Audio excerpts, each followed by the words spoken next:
Mga kapuso, inuulan ngayon ang Bicol Region. Ayon sa Pag-asa, isinailalim sa rainfall advisory ang Camarines Sur at ilang panig ng Catanduanes at Albay. Asahan ang malalakas na buhos doon.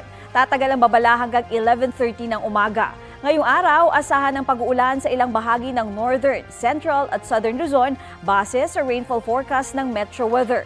Uulanin din ng ilang bahagi ng Visayas at Mindanao. Posible ang heavy rain sa ilang lugar na maaaring magdulot ng baha o landslide kaya dapat maging alerto.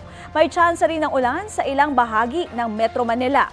Bunsod ng inaasahang ulan, nakataas ngayon ang General Flood Advisory para i-alerto ang mga kapuso natin mula sa banta ng baha sa Camarines Provinces, Catanduanes, Sorsogon, Albay, Masbate, Northern Samar, Eastern Samar, Agusan del Sur, Dinagat at Surigao Provinces.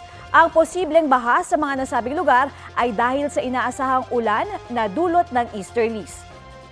Mga kapuso, patuloy ang pagbaba ng tubig sa 6 na dam dito sa Luzon. Sa nakalipas na 24 oras, bumaba ang water level sa Angat, ang Buklao, Binga, San Roque, Pantabangan at Caliraya reservoirs. Tumaas naman ang tubig sa Ipo, Lamesa at Magat reservoirs. Kapuso, para sa mga maiinit na balita, mag-subscribe sa GMA Integrated News sa YouTube. Sa mga kapuso naman abroad, subaybayan nyo kami sa GMA Pinoy TV at sa www.gmanews.tv.